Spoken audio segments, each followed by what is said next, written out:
The morning sun filtered through the dusty windows of the small county courthouse, giving the room a warm glow that didn't match the tension sitting in the air. People whispered quietly in the wooden benches, shifting around as they waited for the next case to be called. In the center of the room, sitting alone at the respondent's table, was a woman named Alina Brooks. She looked calm on the outside, but inside, her heart beat a little faster than usual. She had faced stressful situations before, but something about this courtroom felt different. Alina had walked in hoping for nothing more than a fair chance to explain what really happened. Instead, the moment she stepped forward, she felt eyes on hers, some curious, some doubtful. She wasn't surprised. Small towns had their way of forming opinions long before facts ever came out. But she reminded herself to stay steady. She had come here because she believed truth, no matter how slow, had its way of surfacing. When the judge finally entered, everyone rose as tradition required. Alina did the same, though her mind was already preparing for the conversation ahead. The judge, an older man with sharp eyebrows and a habit of clearing his throat too dramatically, settled into his seat. He glanced at his notes briefly before lifting his head and letting his eyes fall on her. "So, Ms. Brooks," he began, his voice carrying a hint of impatience, "you're disputing the complaint filed against you by your neighbor?" Lena nodded politely. "Yes, sir. There's been a misunderstanding, and I'd like the chance to explain." The judge leaned back, folding his arms in a way that made it clear he didn't expect her explanation to be very convincing. He raised an eyebrow. "A misunderstanding. That's what they all say." A few people in the back let out soft chuckles, and Alina felt the heat rise in her cheeks. She wasn't embarrassed, just disappointed. She hadn't even started speaking yet. The room already seemed ready to dismiss her. The judge motioned for her to continue, so she took a slow breath. "My neighbor accused me of entering their property without permission and causing some kind of disturbance. But I didn't do any of that. I've barely spoken to them in months. They've been upset with me, and I think this is their way of getting back at me." "Getting back at you?" the judge repeated, tilting his head slightly. "For what exactly?" Alina hesitated. She wasn't sure how much to say yet. The real reason behind the neighbor's anger involved matters she didn't want to open up in front of the whole room, not unless she absolutely had to. Still, she kept her voice steady. "There have been disagreements, but nothing that justifies this kind of accusation. The incident they're talking about didn't happen." The judge sighed loudly, a sound meant to signal frustration. He flipped through the papers in front of him with exaggerated movements. "According to their statement, you were angry, shouting, and threatening to cause trouble. Are you saying all of that is made up?" "Yes," Alina answered simply. "Completely." The way she said it calm, confident might have impressed someone else. But the judge narrowed his eyes. "Ms. Brooks, I deal with a lot of cases. People come here insisting they're innocent, but most of them are hiding something. So let's get straight to it. Why should the court believe you?" A ripple of whispers moved through the benches again. Alina could feel it, people wondering what she would say, wondering if she was just another person trying to escape blame. She could have snapped back or shown frustration. But instead, she folded her hands and spoke plainly. "I'm not asking for special treatment," she said. "Just a chance to share what really happened, that's all." The judge let out a soft laugh, the kind that wasn't friendly at all. "Everyone wants a chance to share their side. But from what I see here, your neighbor has witnesses. You don't. So unless you have something to prove your story, you might want to reconsider how you're presenting yourself." The tone bothered her more than the words. It carried an assumption a judgment made before hearing her out. Alina stayed silent for a moment, reminding herself not to react emotionally. She had trained herself to keep calm in stressful situations. And this was no different. The prosecutor, a middle-aged man with quick reflexes and a sharper tongue, stepped forward. "Your Honor, if I may," he said. "The complainant insists she was aggressive and confrontational, and given the lack of evidence supporting her version, it seems unlikely she's being fully honest." Elena's jaw tightened. She looked at him, waiting to see if he had anything else to add. He didn't. He just stood there with a confident smirk, as if he had already won. The judge nodded slowly. "Yes, that's what it looks like to me as well. Ms. Brooks, this is not a place to try and rewrite the story. The court expects truth, clear truth, not excuses." She felt the room closing around her, not physically, but in the sense that every person watching seemed to have already chosen a side. Alina wasn't someone who needed approval from strangers, but being misunderstood in such a public way had a sting to it. "I am telling the truth," she said again, still calm. She didn't raise her voice. She didn't let frustration show. She simply spoke with the firmness of someone who had learned that silence during unfair moments usually made things worse. The judge tapped his pen against the desk and explained why your neighbor claims they felt threatened, why they have two people ready to vouch for their version, why their description of you seems to match their earlier complaints. There it was, that familiar tone people sometimes used when they believed they already knew who she was. It reminded her of situations she had encountered before, moments where she had been underestimated simply because she didn't look like someone who had lived through far more intense challenges. But she didn't want this to turn into an argument. Instead, she chose each word carefully. "Their claims aren't true, Your Honor. They're trying to make me look like someone I'm not." And the judge rolled his eyes in a way that wasn't subtle at all. "Ms. Brooks, this isn't a movie. You can't just say you're being framed." A few people snickered again. Alina heard them clearly, even though she kept her eyes focused forward. She knew better than to let the noise distract her. "Your Honor," she said, now with a softer tone, "I'm not here to argue. I'm only here to clear my name. That's all I want." "Well, if that's the case," the judge replied, leaning forward, "you'll need something more convincing than your word." The prosecutor nodded. "Agreed. Unless she has evidence to support her claim, this case seems straightforward." Alina exhaled slowly.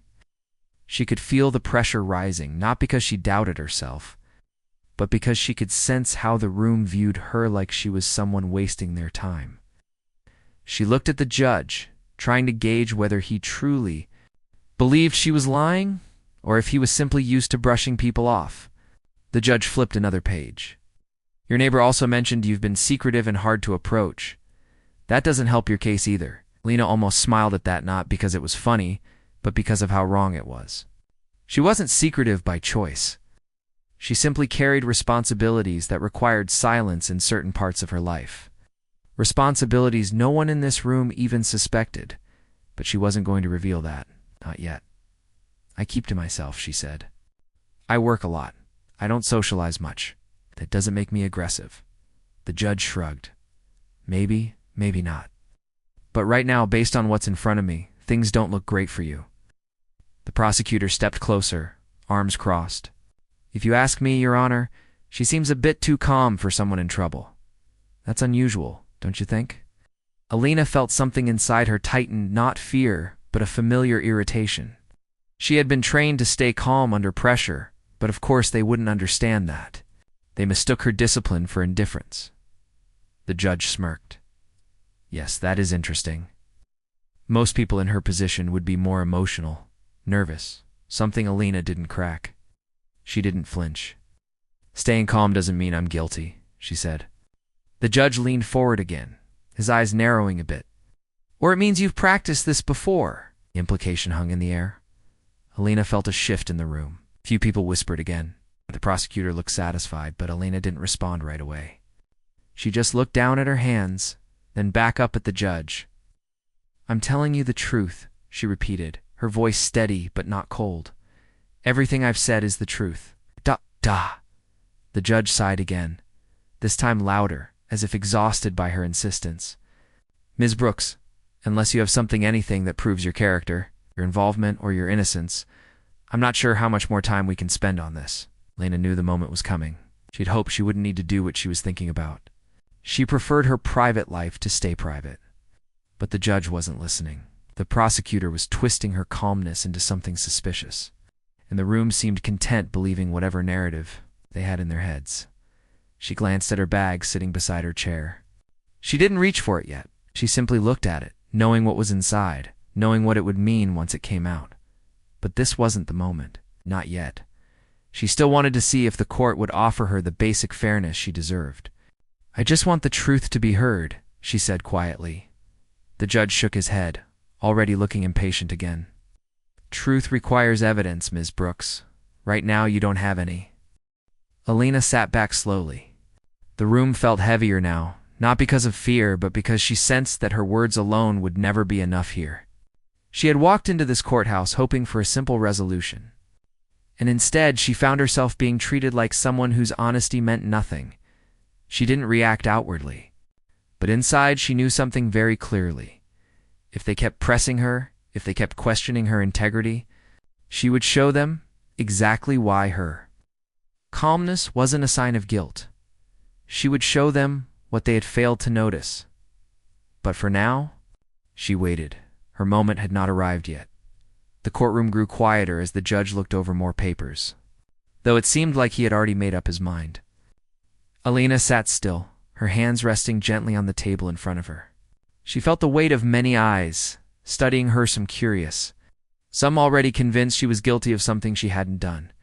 But she didn't let her expression change. She had learned long ago that remaining steady was sometimes the strongest answer anyone could give. The prosecutor stepped forward again, trying to sound polite but making sure his words carried a hint of doubt. He held a file in his hands as though it contained the absolute truth. "Your Honor," he said, "complainant insists that Ms. Brooks approached the property with the intention to cause trouble. The witnesses say the same. They describe her as someone who looked irritated and determined. This isn't the kind of behavior we can ignore." The judge nodded slowly, already looking convinced. Yes, he murmured. "And Ms. Brooks here claims none of this happened." Alina kept her eyes on the judge. She wasn't angry, though anyone else might have been by now. She wasn't confused either. What she felt was something quieter, a tiredness that came from being misunderstood repeatedly. She had built her life on honesty and discipline, yet here she was, being treated like someone who had no respect for the law. The judge tapped his pen again. "Ms. Brooks, let me be clear with you. If you're suggesting that not one, not two, but 3 individuals made up the same story, that's a very bold claim. Do you understand how serious that sounds?" Alina nodded. "I understand exactly how it sounds. And you still insist," he continued, leaning forward, "that none of it happened?" "Yes," she said, "because it didn't." The judge let out a short laugh, the kind that felt almost insulting. He didn't try to hide it either. "You're very firm about this, aren't you?" "I'm firm because it's the truth," she replied calmly. The prosecutor tilted his head, pretending to study her. "You seem very confident." "Maybe a little too confident." "Are you sure you're not leaving something out?" She shook her head gently. "No, I'm not leaving anything out." The judge sighed again, clearly growing impatient. "Ms. Brooks, this court does not appreciate evasiveness. If you're saying your neighbor and the 2 witnesses are lying, you'll need to explain why they would go to such lengths." Alina looked down briefly, gathering her thoughts. She wanted to choose her words carefully. The real reason behind the neighbor's anger was tied to something she wished she didn't have to talk about. Not here, not in front of a room full of strangers. It wasn't a secret, but it also wasn't something she casually shared. She looked back up. "There were previous disagreements," she said calmly. "Nothing serious, but enough to create tension. I believe this is their way of getting back at me." The judge raised an eyebrow. "So you're saying this is revenge?" "Something like that," she answered. The prosecutor chuckled. "That sounds a bit dramatic, doesn't it? Someone filing a false complaint just to get revenge?" Alina didn't react to his tone. She kept her voice steady. "It might sound dramatic, but it's what I believe is happening." The judge leaned back, shaking his head. "Ms. Brooks, do you realize how unusual your calmness is? Most people in your position would be struggling to defend themselves. Yet you sit there almost unfazed. Doesn't that seem odd?" The comment stirred something inside her, not anger, not fear, but a simple realization. They were judging her calmness as if it were a flaw. "Stay calm, because losing control won't help anything," she said softly. "It won't make the truth clearer." The judge didn't look convinced. "Or maybe," he said, "you're calm because you've prepared a story. One you've practiced." Whispers spread again across the room. Alina could hear the murmurs, people wondering whether she was truly innocent or simply pretending to be. She didn't blame them. People often trusted the louder voice, the side with more witnesses. Even if the truth sat quietly on the opposite end, the prosecutor stepped closer to the judge's bench, lowering his voice as if offering wise advice. Your Honor, she claims she wasn't even near the property. But the complainant has proof. They mentioned seeing her through their window. They even wrote down the time. Everything lines up perfectly. The judge nodded thoughtfully. Yes, I see that. Then he looked at Alina again. Do you have anything at all to show where you were during that time? Alina looked down for a moment, her fingers lightly tapping the table. She remembered exactly where she had been. She had spent the afternoon working, going through documents, staying quiet as she always did. But she didn't keep receipts of her movements. She didn't expect to be accused of something she didn't do. I was at home, she said. Just like I said. I didn't go anywhere near their property. The judge let out a breath, as if her answer only frustrated him more. But you have no evidence of that. No one can confirm it? No, she said honestly. He shook his head. This makes your case very difficult, Ms. Brooks. You understand that, right? Yes, she said. I understand. Calmness seemed to irritate the prosecutor even more. He stepped forward again. Your Honor, may I say something? The judge nodded. Go ahead. The prosecutor turned to the courtroom slightly, then back to Alina. She claims she never approached the property. But the neighbor insists she was angry that day. Very angry. They said she had warned them before about staying out of her way. Does that ring a bell, Ms. Brooks? Alina frowned lightly. Not out of confusion, but out of disappointment. I never said anything like that. So the neighbor is lying? He asked. Yes, she said simply. The prosecutor raised his hands in a dramatic gesture. Your Honor, this is exactly what I mean. Every statement made against her is being dismissed. Every witness is being dismissed. And she offers nothing, not even a small detail, to support her own story. Alina felt the room shift again. She could see a few people shaking their heads, already convinced she must be the one twisting the truth. The judge tapped his fingers on the table. Ms. Brooks, this court cannot operate on assumptions or vague explanations. You claim you're innocent? Fine. But innocence alone isn't enough. What we need is something concrete. She understood what he was getting at. He wanted proof she didn't have. Not because she was guilty, but because she had never expected a quiet afternoon to turn into a legal battle. She looked at her bag again, the same bag she had glanced at earlier. Inside it were her credentials, the ones she hoped she wouldn't need to reveal. They weren't for show. They weren't for intimidation.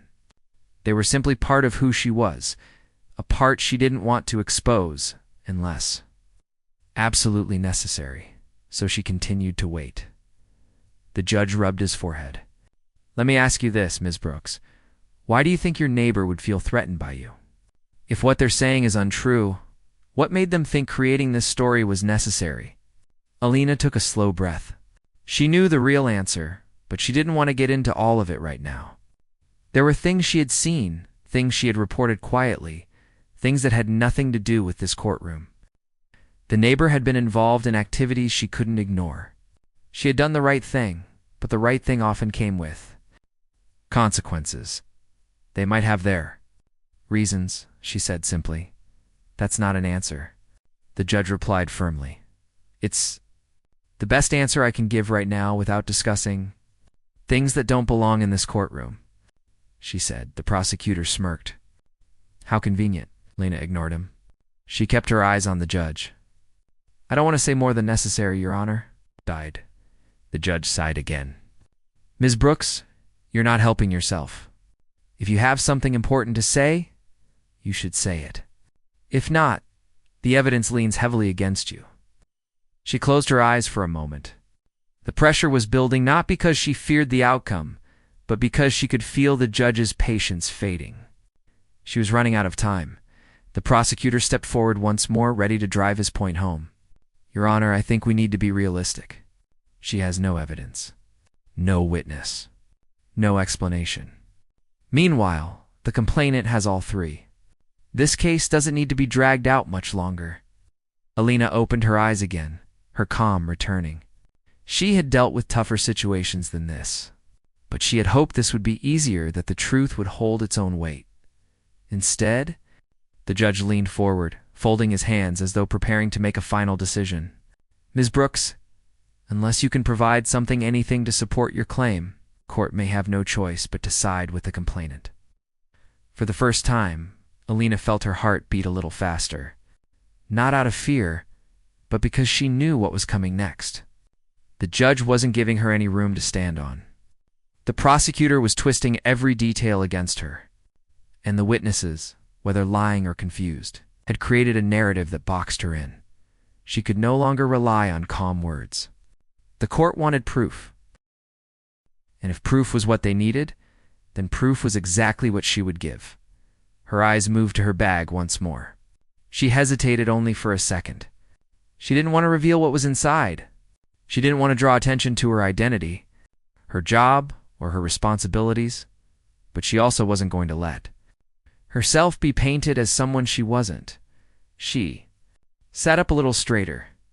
She knew the moment was close. If the judge pushed her even one step further, she would no longer hold back. And when that moment came, the entire courtroom would see exactly who they had been doubting all along. The judge's patience had thinned to a thread, and everyone in the courtroom could feel it. The quiet murmurs around the room faded as he leaned back in his chair, giving Alina a long, tired look. It was the kind of look that said he was moments away from making a decision she didn't deserve. She sensed it to the final stretch before something irreversible happened. Alina sat with her hands folded on the table, still calm on the outside but more alert than before. For the first time since the hearing began, she felt a shift inside her. A quiet readiness that had been resting beneath the surface since she walked into the room. She hadn't wanted to use it. She hadn't wanted to bring any part of her private life into this situation. But the judge was pushing her toward a point she could no longer avoid. The prosecutor took a step forward. Sensing victory, "Your Honor," he said confidently, "at this point, there's really nothing more to discuss. She has no evidence, and the complainant's statement is supported by multiple individuals. We can move toward closing this matter." Alina watched him without blinking. It amazed her how comfortable he looked making claims without truly knowing the person sitting across from him. He didn't know what she had seen in life, what responsibilities she carried, or the kinds of situations she had dealt with. Situations far more stressful than a courtroom full of whispers. The judge cleared his throat. "Ms. Brooks, this is your final opportunity. If you have anything at all that can support your statement, you should present it now." His tone was almost dismissive. He wasn't asking because he believed she had something to share. He was asking because he wanted to close the case cleanly. Alina looked down at her hands for a moment. Her fingers lightly brushed the edge of the table. She could feel the room waiting. Some people leaned forward, expecting one last soft denial from her, something easy for them to interpret as weakness. Others waited for her to accept defeat quietly. But Alina wasn't planning on doing either. She took a breath, then spoke in a voice that was steady but slightly firmer than before. "Your Honor, I've been trying to keep things simple because I didn't want to bring unnecessary details into this hearing. But if you're saying the court won't listen without proof, then I'll provide proof." The judge raised an eyebrow, surprised. The prosecutor turned toward her fully now, arms crossing, expression tightening with suspicion. The room shifted again, this time with curiosity. "What kind of proof?" the judge asked. Alina didn't answer right away. Instead, she slowly reached beneath the table toward her bag. Her movements were calm, careful, not hurried or dramatic. She wasn't doing this to impress anyone. She was doing it because the situation demanded clarity. Her hand slipped inside the bag and brushed against the small leather case she had been trying not to think about all morning. She hesitated for a moment, hoping one last time that maybe she didn't have to do this, but the judge's silence made the decision for her. She lifted the black case and placed it gently on the table. Nothing about the motion was loud or forceful. It was deliberate and quiet. Somehow, that quietness made everyone lean in even more. The judge frowned. "What is that?" Alina kept her eyes on him. "Something that explains why the complainant reacted the way they did. And something that shows why I've been careful with what I say." The prosecutor let out a short laugh, though it sounded more nervous than confident. "Is this supposed to be some kind of dramatic reveal?" Alina ignored him. Instead, she opened the case. A soft click echoed in the still room, and for a moment, the whole courtroom seemed to freeze. Inside the case were her credentials official, unmistakable, and carrying the weight of authority that no one in the room had even imagined she possessed. Her identification badge rested neatly inside. Along with the emblem that confirmed her affiliation, she slid the case slightly forward so the judge could see it clearly. His eyes widened almost instantly. The prosecutor leaned in, his smirk fading as he realized what he was looking at. The murmurs started again. Louder this time, whispers filled with sudden disbelief. Alina spoke softly, but with a firmness that filled the space. I work with the United States Secret Service. I don't share that lightly, and I didn't want to bring it up today unless it was absolutely necessary. The judge blinked, stunned. You're with the USSS? Yes, she replied. Active duty. My work requires privacy, discipline, and calm qualities that seem unusual in this room, but are part of my everyday life. The courtroom fell completely silent. Even the prosecutor had nothing to say. Alina continued. The reason my neighbor has been hostile toward me is not because of some argument or misunderstanding. It's because I reported suspicious activity involving them. I reported it quietly through proper channels. I didn't want any conflict, but when you report something like that, some people don't take it well. The judge sat back, still staring at the credentials in disbelief. It felt like the air had changed.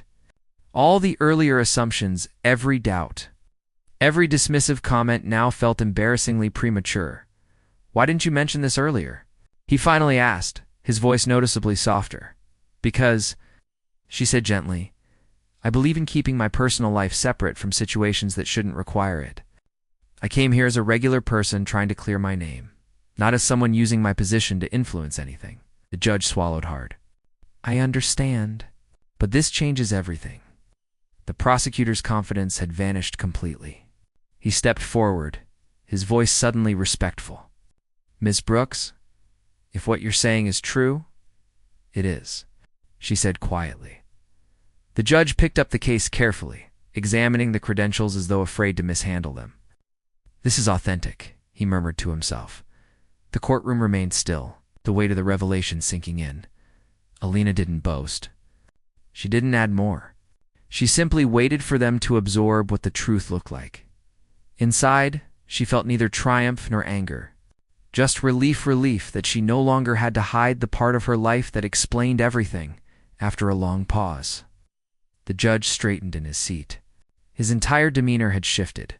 The dismissive tone was gone, replaced by something that resembled respect, or maybe even guilt. Miss Brooks, clearing his throat, why didn't you inform the court earlier about this matter? It would have provided context. She shook her head lightly. Because I didn't want this hearing to become about who I am. I wanted it to be about the truth. Nothing more. And the report you mentioned, he continued gently, is related to your neighbor? Yes. I saw things I couldn't ignore. I passed the information to the proper authorities. I didn't mention it to them, but they must have figured out it came from me. After that, things at home became tense, but I didn't expect this. The judge rubbed his forehead slowly, clearly troubled by how the case had been handled so far. I see. This puts their complaint in a very different light. Alina nodded but didn't speak. The prosecutor looked anywhere but at her. His earlier confidence was now overshadowed by discomfort. Your Honor, perhaps we should reevaluate the credibility of the complainant. The judge shot him a sharp look. As if surprised he was even trying to comment now, he returned his attention to Alina Ms. Brooks. I apologize if the court appeared dismissive earlier. We did not have the full picture. Alina nodded again, accepting the apology without emotion. I understand, Your Honor. I didn't make it easy by staying quiet. No, the judge said quickly. You had every right to keep your personal information private. The room remained silent as he carefully closed the case and pushed it back toward her. You may reclaim your credentials. Alina lifted the case, closed it, and placed it gently back in her bag. But even after she put it away, the room didn't feel the same. Her calmness, once seen as suspicious, was now recognized as discipline. Her quietness was no longer misinterpreted as guilt. Every assumption made about her earlier dissolved in an instant. The judge cleared his throat again. We will need to review the statements made by the complainant and the witnesses. Given this new information, their motives must be examined. The prosecutor nodded softly, clearly no longer confident in anything he had said before. The judge looked at Alina with a newfound respect. "Thank you for your patience, Ms. Brooks. We will continue shortly. Please remain seated while I review the file again." Alina nodded and took a slow, quiet breath. The heavy pressure she had felt earlier began to ease. She hadn't wanted to reveal who she was. She hadn't wanted to pull out her credentials. But truth sometimes needed clarity, and this was the only way the court would listen, now that they had listened. The entire atmosphere had changed. She didn't feel proud or powerful, just grateful the truth finally had a voice. And for the first time since the hearing began, the judge truly saw her. The moment the courtroom fell silent after she placed her credentials on the table, it felt like the air itself had changed. A few people shifted in their seats, unsure if they should even breathe. The person who seemed the most shocked was the judge. He stared at the small black case as if it were something he had only seen in movies but never thought he would witness in real life. His hand, which had been casually leaning on the armrest just minutes earlier, slowly moved toward his glasses as if adjusting them would help him understand what he was looking at. She didn't say anything right away. She simply sat back, calm and steady, as if she had been waiting for this exact moment, not because she wanted to impress anyone, because she had hoped it wouldn't come to this. She took a slow breath and looked straight ahead, her expression unchanged. Meanwhile, the judge opened his mouth as if to speak, but no words came out. It was rare to see him speechless, and everyone in the room knew it. The prosecutor had earlier been so confident and dismissive, suddenly stood a little straighter. He tried to appear composed, but he couldn't hide the sudden caution in his eyes. He glanced at the judge, then at her, then at the credentials again, as if trying to process how quickly the situation had shifted. A few jurors exchanged glances, quietly whispering to each other, though they quickly stopped when the judge gave them a sharp look. For a long moment, no one said anything. It felt like time was stretching out, each second carrying the weight of everything that had happened in the courtroom so far: the ridicule, the smirking, the dismissive tone she had endured. And now, all of it hung in the air, balanced on the edge of what the judge would say next. Finally, the judge cleared his throat. It was louder than usual and a little shaky. When he spoke, the confidence he normally carried wasn't quite there. He leaned forward and asked in a softer voice than before, "Is this authentic?" She nodded once. "Yes, sir. It is." She didn't raise her voice. She didn't rush. She simply answered with the same calm she had held from the beginning, except now everyone in the room was actually listening. The judge picked up the case very carefully, like he was holding something fragile. He studied the identification card inside, his eyes moving slowly across each line, each seal, each detail that confirmed exactly who she was. After a moment, he placed the case back down, this time with a level of respect that had been completely missing earlier. He pulled himself upright in his chair, trying to regain his composure, but it was clear that things were no longer the same. "Why didn't you mention this sooner?" he asked, though even he didn't sound convinced by his own question. She took a breath and explained simply, "Because I shouldn't have to. This case is about the truth of what happened, not about what I do for work. I came here as a regular person, just trying to clear my name. My job shouldn't give me special treatment." Her words were steady, and they carried a quiet strength. The room seemed to take in every syllable. She didn't need to raise her voice, because her presence alone was enough to command attention now. The judge nodded slowly, guilt flickering across his face. He glanced down at his notes, the ones he had so confidently built his doubt upon earlier, and now they felt almost embarrassing in his hands. He placed them down and exhaled. "All right," he said, his tone more formal, more careful. "Let's continue." But things didn't go back to the way they were. The shift in the room was obvious. The prosecutor, who had been so eager to challenge her, now spoke with a level of respect that bordered on nervousness. His questions were no longer sharp or mocking. Instead, they were slow, measured, and cautious. It was clear he didn't want to say anything careless that could come back to haunt him. She answered each question clearly, without adding anything extra. She didn't act proud or smug. She simply gave the facts. Her voice held no anger, no bitterness. Not because she hadn't felt those things earlier, but because she chose to stay centered at one point. The judge asked her to explain the background of the dispute with her neighbor. She looked around the courtroom for a moment, gathering her thoughts before speaking. "It started when I reported some suspicious activity that I noticed near my building," she said. "It wasn't personal. It was part of what I've been trained to do: observe details, pay attention, keep people safe." "I didn't know it would lead to this." The prosecutor raised an eyebrow. "Suspicious in what way?" She answered calmly: "Unusual late-night deliveries, people coming and going who didn't live there, and things being carried inside that didn't match normal household items. I followed the protocol I learned and filed a report. I didn't confront anyone. I didn't accuse anyone. I just passed the information to the proper channels." The judge listened carefully, leaning slightly forward. "And the neighbor reacted badly?" She nodded. "Yes, they found out I was the one who reported it. After that, they made several attempts to intimidate me. This accusation is one of those attempts." The judge wrote down her words, but his expression had changed from earlier. He looked more concerned now, more thoughtful. He tapped his pen lightly on the table, a habit he usually had when he was considering something seriously. The prosecutor, who had expected her to struggle earlier, suddenly realized he had walked into something much bigger than he had prepared for. He cleared his throat and shuffled his papers, confidence gone from his posture.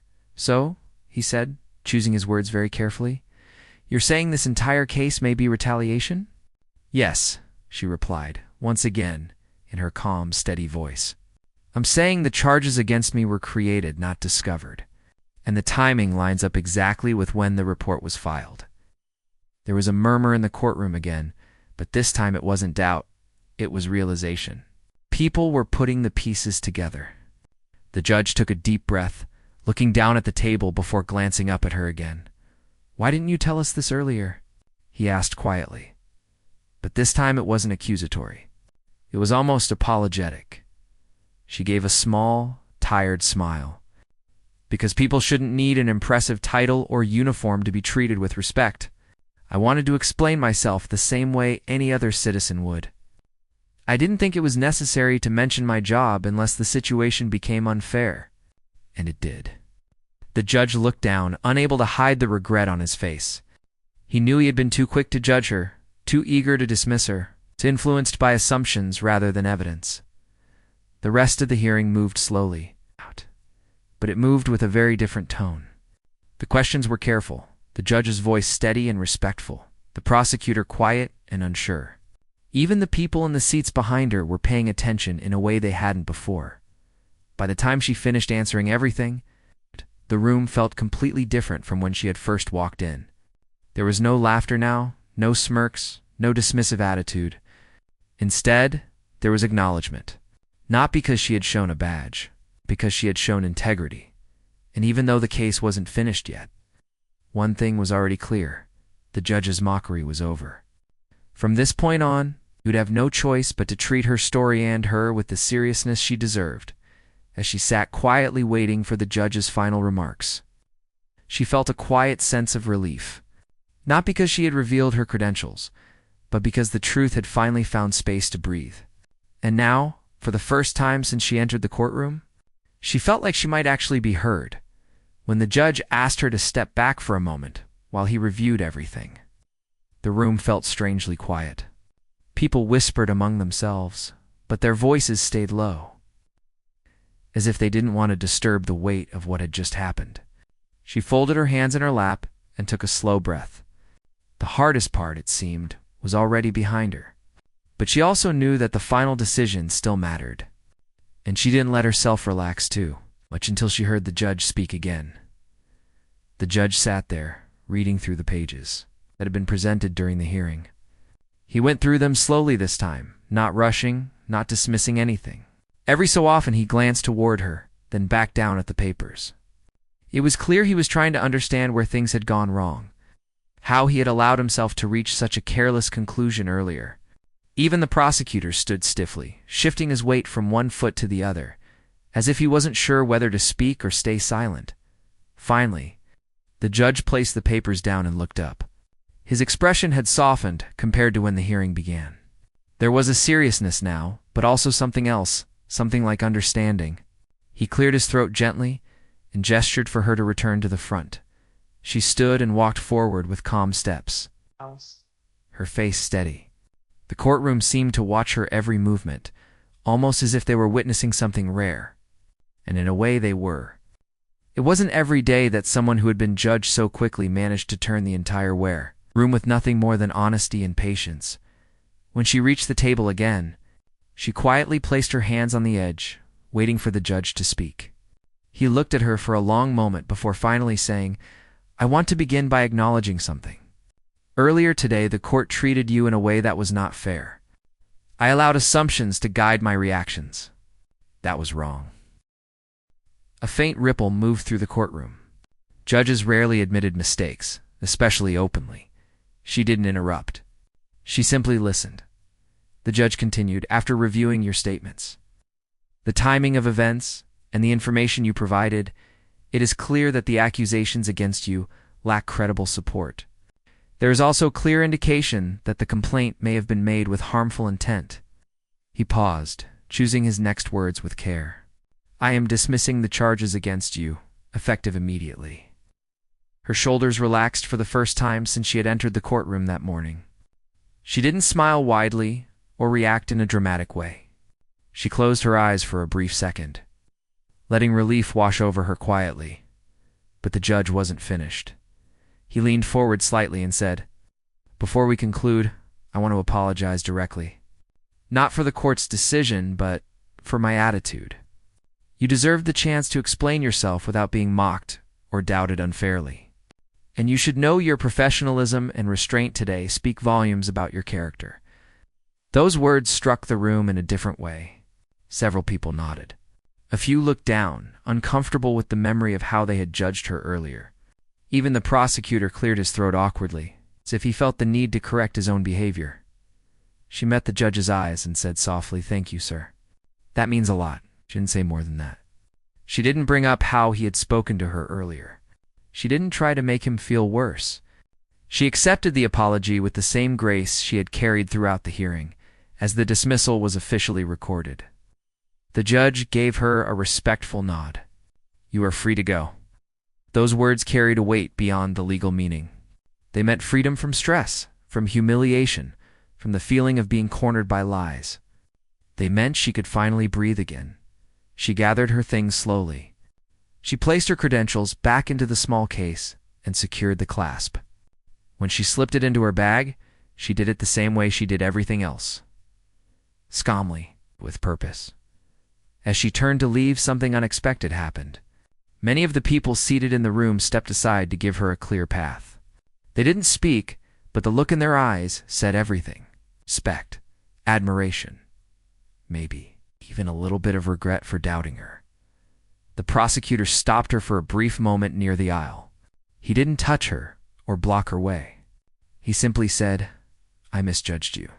I'm sorry." She nodded politely. "Thank you." Then she continued, toward the door. When she exited the courtroom, the hall outside felt brighter somehow. She walked a few steps away from the door before stopping to take a slow breath. It wasn't just relief, it was the feeling of reclaiming something she had almost lost. Her dignity, her voice, her right to be treated like any other person. She sat on a bench near the wall for a moment, letting herself settle. A few people walked past her, but no one bothered her. It was as if they sensed that she needed a moment of quiet after everything. After a short while, she reached into her bag and gently touched the credential case again. She didn't open it this time. She just let her fingers rest on it. It wasn't the badge itself that made her strong, it was the truth behind it. The years of work, the training, the discipline, the responsibility she carried every single day. That was what grounded her. She hadn't shown the credentials to impress anyone. She had shown them because she deserved to be heard, because she refused to let a false accusation define her. When she finally stood up to leave the courthouse, her steps were lighter. She pushed open the doors and walked outside where the afternoon sun warmed her face. She tilted her head slightly upward and breathed in the fresh air. Despite everything she had gone through, she felt grateful that the truth had been recognized. Grateful that the situation hadn't escalated further. Grateful that she had stayed true to herself. Sometimes the world tested people in quiet ways, not through loud battles or dramatic confrontations, but through moments where patience and dignity were the only weapons they had. She had faced one of those moments today, and she had emerged stronger. As she walked toward the parking lot, she felt her phone vibrate in her pocket. She took it out and saw a message from someone close to her asking if everything had gone all right. She typed back a simple reply, "It's over. Everything is fine now," and it was. She reached her car, unlocked it, and sat down inside. Before starting the engine, she rested her hands on the steering wheel and allowed herself one small smile. Not because she had one, but because she had stayed true to who she was even when others didn't see her clearly. She drove away from the courthouse with a calm heart. The day had begun with doubt and pressure, but it ended with clarity and peace. And though she would never seek recognition for what she did for a living, anyone who had witnessed what happened that day would remember her for her strength, her honesty, and her refusal to let unfairness break her spirit. That was what truly mattered.